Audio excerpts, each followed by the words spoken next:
প্রিয় দর্শক শ্রোতা, কবরের জিন্দিগিটা বড় কঠিন জিন্দিগি। নবীজি সাল্লাল্লাহু আলাইহি ওয়াসাল্লাম বলেন, ও সাহাবীরা, তোমরা পরিপূর্ণ মুসলমান না হয়ে, পরিপূর্ণ ইমানদার না হয়ে মৃত্যুবরণ করিও না। কেননা মৃত্যুর পর ওই গহীন কবরের আযাব তোমরা সহ্য করতে পারবে না। তাই কাজেই তোমরা পরিপূর্ণ মুসলমান না হয়ে মৃত্যুবরণ করিও না। প্রিয় দর্শক, আজকের এই ভিডিওতে আমি আলোচনা করব 5টি ইস্তেগফার সম্পর্কে। এই 5টি ইস্তেগফার পাঠ করলে আপনার ইনশাআল্লাহ আল্লাহ সুবহানাহু ওয়া তাআলার দরবারে ক্ষমা পেয়ে যাবেন এবং আমাদের জন্য কবরে রয়েছে ফুলের বিছানা। বলুন সুবহানাল্লাহ। প্রিয় দর্শক, আমার বিশ্বাস আজকের এই ভিডিওটি তারাই সম্পূর্ণ দেখবেন যারা মন থেকে চান তাদের সমস্ত গুনাহ মাফ হয়ে যাক এবং কবরের ওই ভয়াবহ জিন্দিগি থেকে তারা পরিত্রাণ পেতে চান। তারাই আজকের এই ভিডিওটি না টেনে সম্পূর্ণ দেখবেন। তাহলে চলুন প্রিয় দর্শক, আজকের মূল আলোচনায় প্রবেশ করা যাক। আজকের এই ভিডিওটি আমি 2টি পর্বে আলোচনা করব। প্রথম পর্বে আলোচনা করব গহীন অন্ধকার কবরের ভয়াবহ জিন্দিগি সম্পর্কে। দ্বিতীয়তে আলোচনা করব কোন সেই 5টি ইস্তেগফার, সেই ইস্তেগফার 5টি সম্পর্কে। প্রিয় দর্শক শ্রোতা, চলুন আলোচনা শুরু করা যাক। নবীজি সাল্লাল্লাহু আলাইহি ওয়াসাল্লাম হযরত ফাতেমা রাদিয়াল্লাহু তাআলা আনহাকে ডেকে ডেকে বলেন, ও ফাতেমা, তুমি নিজেকে নিজে জাহান্নামের আগুন থেকে বাঁচাও, কবরে গহীন আযাব থেকে বাঁচাও। কেননা ওই কবরে এত আযাব রয়েছে, এত গহীন অন্ধকার রয়েছে, সেই কবরে আযাব তুমি সহ্য করতে পারবে না। তাহলে দুনিয়া থেকে তুমি কবরকে ভয় করে যাও এবং আল্লাহ রাব্বুল আলামিনের হুকুম মেনে চলো। প্রদর্শক, নবীজি তার মেয়েকে ডেকে ডেকে এই সমস্ত কথাবার্তা বলতেন। এবার ভাবুন আমার আপনার সেই কবরে গেলে কি হবে। প্রদর্শক, হযরত ফাতেমা রাদিয়াল্লাহু তাআলা আনহু যখন ইন্তেকাল করলেন, তাকে যখন দাফন দেওয়া হয়, তখন দাফনের সময় এক সাহাবী কবরকে উদ্দেশ্য করে বলল, হে কবর, তুমি কি জানো তোমার মাঝখানে আজকে কাকে রাখতে চলছি? তিনি বলেন, হযরত আলী রাদিয়াল্লাহু তাআলা আনহুর স্ত্রী। যে আলী রাদিয়াল্লাহু তাআলা আনহু বিনা হিসাবে জান্নাতের টিকিট দুনিয়াতে থাকতেই পেয়েছেন। তাই সাবধান, তুমি তার সাথে খারাপ আচরণ করবে না। কবর থেকে কোনো আওয়াজ আসলো না। দ্বিতীয়বারের মতো ওই সাহাবী কবরকে উদ্দেশ্য করে আবার প্রশ্ন ছুড়লেন, হে কবর, তুমি কি জানো তোমার মাঝখানে কাকে রাখতেছি? তখন আবার ওই সাহাবী বলল, হযরত হাসান হুসাইন রাদিয়াল্লাহু তাআলা আনহু, যারা হবে জান্নাতীদের যুবকদের সর্দার, আমি তাদের আম্মাকে তোমার মাঝখানে রাখতেছি। সাবধান, তুমি তার সাথে খারাপ আচরণ করিও না। দ্বিতীয়বারের মতো কবর থেকে কোনো আওয়াজ আসলো না। তখন সাহাবী আবার কবরকে উদ্দেশ্য করে বললেন, হে কবর, তুমি কি জানো তোমার মাঝখানে কাকে রাখতেছি? সাবধান, তার সাথে খারাপ ব্যবহার করবে না। তিনি হলেন দুজাহানের বাদশাহ হযরত মুহাম্মদ রাসূলুল্লাহ সাল্লাল্লাহু আলাইহি ওয়াসাল্লামের আদরের একমাত্র কন্যা হযরত ফাতেমা রাদিয়াল্লাহু তাআলা আনহু। তাই তার সাথে খারাপ আচরণ করবে না। ফাতেমা রাদিয়াল্লাহু তাআলা আনহু হবেন জান্নাতের মহিলাদের সর্দানি। তাই সাবধান, তুমি তার সাথে খারাপ আচরণ করবে না। তৃতীয়বারের সময় কবর থেকে আওয়াজ আসলো, হে সাহাবী, আমি কাউকেই চিনি না। আমি চিনি না হযরত আলী রাদিয়াল্লাহু তাআলা আনহুর স্ত্রীকে। আমি চিনি না হাসান হুসাইন রাদিয়াল্লাহু তাআলা আনহুর আম্মাজানকে। আমি চিনি না হযরত মুহাম্মদ রাসূলুল্লাহ সাল্লাল্লাহু আলাইহি সাল্লামের কন্যাকে। আমি একমাত্র চিনি নেক আমল। যে বান্দা নেক আমল নিয়ে কবরে আসবে আমি তার সাথে সৎ আচরণ করব, ভালো আচরণ করব। আর যে বান্দা এই কবরে আমার মাঝখানে বদকার আমল নিয়ে আসবে আমি তাকে সব কঠিন আযাব দেব এবং তার সাথে দুর্ব্যবহার করব। এ কথা শুনে যদি কোনো বান্দার অন্তর না গলে না কাঁপে তাহলে একবার ভেবে দেখুন প্রিয় দর্শক, হজরত ফাতেমা রাদিয়াল্লাহু তাআলা আনহু যারা কিনা নবীজির মেয়ে ছিলেন, দুনিয়াতে থাকতেই জান্নাতের টিকিট পেয়েছেন, তাদের প্রতি যদি কবর থেকে ভয়ানক এমন আওয়াজ এমন কথা আসতে পারে আপনার আমার কি হবে? আমরা তো সারা জীবন গুনাহ করেই চলতেছি, গুনার মধ্যেই ডুবে থাকি সব সময়, তাই একটু ভয় করুন আমার আপনার কি হবে? প্রিয় দর্শক, নবীজি সাল্লাল্লাহু আলাইহি সাল্লাম বলেন, যখন কোনো বদকার বান্দা বান্দি এই গহীন কবরে প্রবেশ করে তার জন্য রয়েছে কঠিন আযাব। প্রথম তাকে যখন দাপন করা হয়, তার আত্মীয় স্বজনরা যখন কবরের কাছ থেকে 40 কদম দূরে সরে যায়, তখন আল্লাহ তাআলা ওই কবরে 2 জন ফেরেশতা পাঠান। তাদের নাম হলো মুনকার ও নাকির। তারা এসে তাকে বসায় এবং বসানোর পরে তাকে 3টি প্রশ্ন করে, তোমার রবকে, তোমার ধর্ম কি, তোমার নবী কে? তখন ওই বান্দা বান্দি একটি প্রশ্নেরও উত্তর দিতে পারে না। ওই বান্দা বলে, আমি কিছুই জানি না, আমি কিছুই জানি না, আমি কিছুই জানি না। সে জানবেই বা কিভাবে? সে তো আর দুনিয়াতে থাকতে নবীজির শেখানো পথকে অনুকরণ করে নাই, আল্লাহ তাআলাকে সিজদা দেয় নাই, আল্লাহ তাআলার হুকুম মানে নাই। তাই সে দুনিয়াতে এসব না মানার কারণে এইসব উত্তর দিতে পারবে না। তখন আল্লাহ সুবহানাহু ওয়া তাআলা ফেরেশতাদেরকে ডাক দিয়ে বলবেন, হে ফেরেশতারা, তোমরা এই নাফরমান বান্দিকে ধরো, আজকে তাকে ধরো, কবরে আযাব দিতে থাকো। নাউজুবিল্লাহ। কেননা এই নাফরমান বান্দা দীর্ঘ হায়াত পরও, এত আয়ু পরও আমি আল্লাহকে সঠিক মতো সিজদা করে নাই, আবার নবীর দেখানো পথে চলে নাই। এই বান্দা দুনিয়াতে জুলুম করেছে, নিজের প্রতি নিজে জুলুম করেছে এবং মানুষের সাথে অন্যায় অত্যাচার কাজ করেছে। কাজেই তোমরা এই বান্দাকে আজকে ধরো, এই পাপী বান্দাকে শাস্তি দিতে থাকো। তখন আল্লাহ তাআলার হুকুমে ফেরেশতারা তাকে শাস্তি দিতে থাকবে। নবীজি সাল্লাল্লাহু আলাইহি ওয়াসাল্লাম বলেন, বদকার বান্দার জন্য কিছু কঠিন শাস্তি রয়েছে।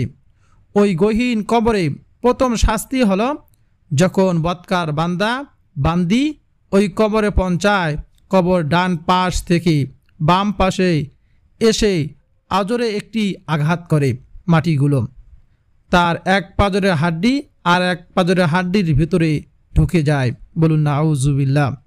এবং কবরের চাপের ফলে তার সমস্ত পাজরের হাড্ডি পাউডারের মতো হয়ে যায়। নবীজি বলেন, ওই বান্দাকে আরও কঠিন আযাব দেওয়া হবে। তার মধ্যে হলো তার কবরে বিষাক্ত একটি সাপ ছেড়ে দেওয়া হবে।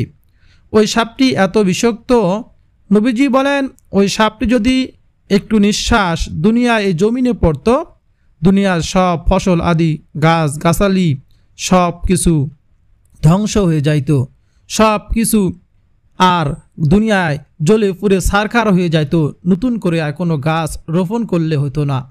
প্রিয় দর্শক, এবার ভাবুন, এই বিষাক্ত সাপ যদি আমাকে আপনাকে ওই গহীন কবরে দংশন করে, আমি আপনি কি সহ্য করতে পারবো?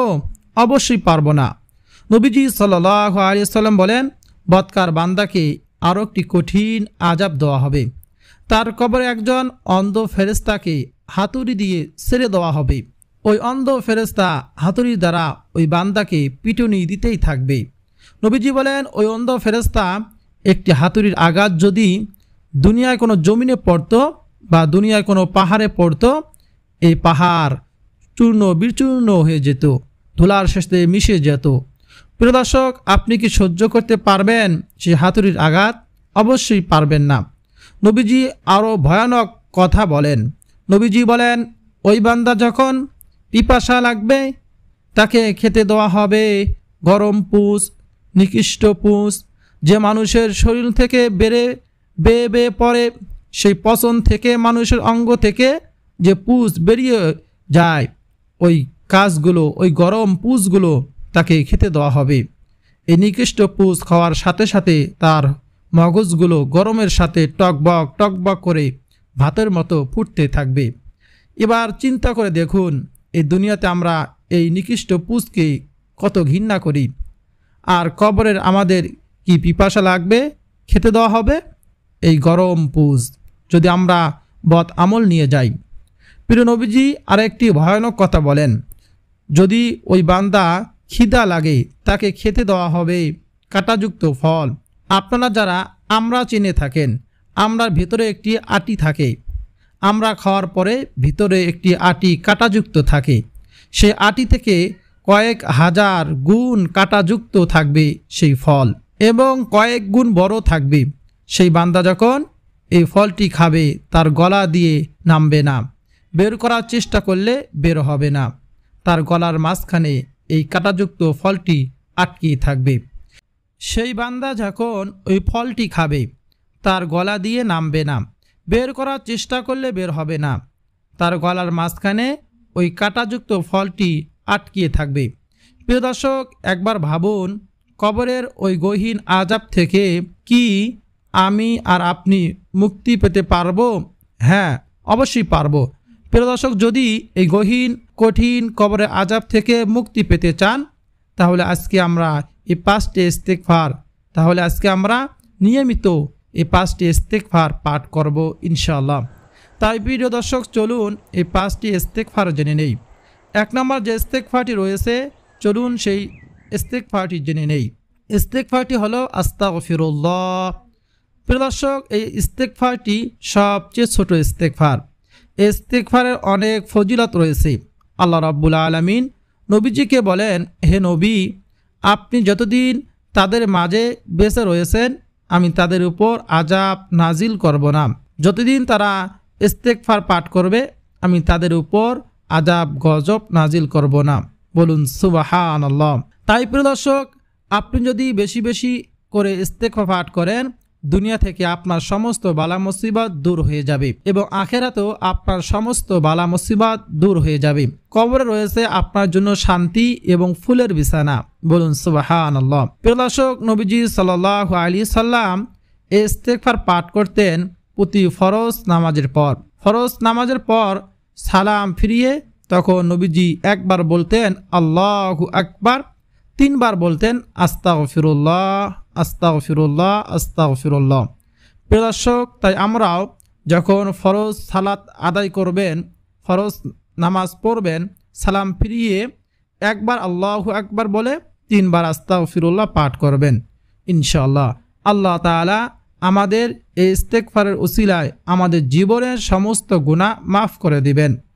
প্রিয় দর্শক, 3য় নম্বরে যে ইস্তেগফারটি রয়েছে, সে ইস্তেগফারটি হলো রব্বিগফিরলি ওয়া তুব আলাইয়া ইন্নাকা আনতাত তাওয়াবুর রহিম। আমি আবারও বলছি, আপনারা মনোযোগ সহকারে শুনুন। রব্বিগফিরলি ওয়া তুব আলাইয়া ইন্নাকা আনতাত তাওয়াবুর রহিম। এর অর্থ হলো, হে আমার রব, আমাকে ক্ষমা করুন এবং আমার তওবা কবুল করে নিন, নিশ্চয় আপনি তওবা কবুলকারী এবং দয়ালু। সুবহানাল্লাহ। প্রিয় দর্শক, আপনারা ইস্তেগফারটি মুখস্থ করে নেবেন। এর অনেক ফজিলত রয়েছে, তাই বেশি বেশি করে এই ইস্তেগফারগুলো পাঠ করবেন। প্রিয় দর্শক, চলুন 3য় নম্বর ইস্তেগফারটি জেনে নেই। নবীজি বলেন, কোনো বান্দা যদি যুদ্ধ থেকে পলায়ন করে, এবং যুদ্ধ থেকে পলায়ন করা ইসলামে একটি বড় পাপ এবং একটি বড় কবিরা গুনাহ। যদি এই কবিরা গুনাহ থেকে সে করে থাকে, আল্লাহ তাআলা তাকেও ক্ষমা করে দিবেন যদি সে এই ইস্তেগফারটি পাঠ করে। নবীজি আরও বলেন, যদি কারো পাহাড় পরিমাণ গুনাহ থাকে, এই ইস্তেগফার যদি পাঠ করতে পারে, আল্লাহ তাআলা তাকেও ক্ষমা করে দিবেন। সেই ইস্তেগফারটি হলো আস্তাগফিরুল্লাহ রাব্বি মিন কুল্লি যামবিন ওয়া আতুবু ইলাইহি লা হাওলা ওয়ালা কুওয়াতা ইল্লা বিল্লাহিল আলিয়্যুল আযীম। প্রিয় দর্শক, মনোযোগ সহকারে শুনুন। আস্তাগফিরুল্লাহ রাব্বি মিন কুল্লি যামবিন ওয়া আতুবু ইলাইহি লা হাওলা ওয়ালা কুওয়াতা ইল্লা বিল্লাহিল আলিয়্যুল আযীম। তাই আপনারা যদি আপনাদের জীবনের সমস্ত গুনাহ মাফ করাতে চান, এই ইস্তেগফারটি বেশি বেশি পরিমাণে পাঠ করবেন ইনশাআল্লাহ। আল্লাহ তাআলা আমাদের যদি সমুদ্রের ফেনা পরিমাণ গুনাহ থেকে থাকে, আল্লাহ তাআলা ক্ষমা করে দিবেন এবং এই ইস্তেগফারের দৌলতেই আপনাকে কবরের আযাব থেকে মুক্তি দান করবেন। তাই প্রিয় দর্শক, আমরা হাঁটতে চলতে উঠতে বসতে যখনই সময় পাবো আমরা ইস্তেগফার বেশি বেশি পাঠ করব ইনশাআল্লাহ। চতুর্থ নম্বর যে ইস্তেগফারটি কথা বলবো সেই ইস্তেগফারটি হলো রব্বিগফিরলি ওয়া তুব আলাইয়া ইন্নাকা আনতাত তাওয়াবুর রহিম। আমি আবারও বলছি, রব্বিগফিরলি ওয়া তুব আলাইয়া ইন্নাকা আনতাত তাওয়াবুর রহিম। এই ইস্তেগফার অর্থ হলো, হে আল্লাহ আমাকে ক্ষমা করে দিন, আমার প্রতি রহম করুন এবং আমার তওবা কবুল করুন। বলুন সুবহানাল্লাহ। প্রিয় দর্শক, এই ইস্তেগফারটি আপনারা প্রত্যেক দিন সকাল সন্ধ্যায় পাঠ করবেন। প্রিয় দর্শক, সর্বশেষ 5 নম্বরে যে ইস্তেগফারটি রয়েছে, এই ইস্তেগফারকে বলা হয় সর্বশ্রেষ্ঠ ইস্তেগফার এবং ক্ষমা চাওয়ার সর্বশ্রেষ্ঠ দোয়া। নবীজি সাল্লাল্লাহু আলাইহি সাল্লাম বলেন, যে বান্দা ইস্তেগফার সকালবেলা পাঠ করবে সে যদি সন্ধ্যা হওয়ার আগেই মারা যায় সে জান্নাতি হবে। যে ব্যক্তি সন্ধ্যাবেলায় একবার পাঠ করবে সে যদি সকাল হওয়ার আগেই মারা যায় তবে সে জান্নাতি হবে। বলুন না সুবহানাল্লাহ। প্রিয় দর্শক, মানুষ মারা যায় দুইটি সময়, হয় দিনে না রাতে। যদি সকাল সন্ধ্যায় একবার মাত্র ওই সাইয়্যিদুল ইস্তেগফার পাঠ করতে পারে তাহলে 24 ঘন্টার মধ্যেই মৃত্যুবরণ করলে আপনি জান্নাতি হবেন। বলুন সুবহানাল্লাহ। প্রিয় দর্শক, চলুন সে ইস্তেগফারটি জেনে নেই। সে ইস্তেগফারটি হলো, আল্লাহুম্মা আনতা রাব্বি লা ইলাহা ইল্লা আনতা খলাকতানি ওয়া আনা আবদুকা ওয়া আনা আলা আহদিকা ওয়া ওয়া'দিকা মাস্তাতা'তু আউযু বিকা মিন শাররি মা সানা'তু আবু'ু লাকা বিনি'মাতিকা আলাইয়া ওয়া আবু'ু লাকা বিযামবি ফাগফিরলি ফাইন্নাহু লা ইয়াগফিরুয যুনুবা ইল্লা আনতা। প্রিয় দর্শক, এটাই হলো সেই সাইয়্যিদুল ইস্তেগফার। এই ইস্তেগফার হলো ক্ষমা চাওয়ার সর্বশ্রেষ্ঠ দোয়া। কারণ এই ইস্তেগফারের মাঝখানে আপনি আপনার গুনাহ কৃতকর্মের সমস্ত কিছু আল্লাহ তাআলা দরবারে জানান দেন এবং আল্লাহ তাআলাকে বলেন, আমাকে ক্ষমা করে দিন। বলুন সুবহানাল্লাহ।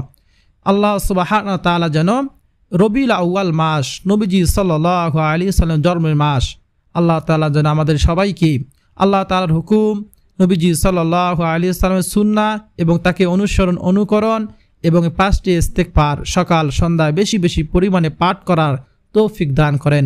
আমিন।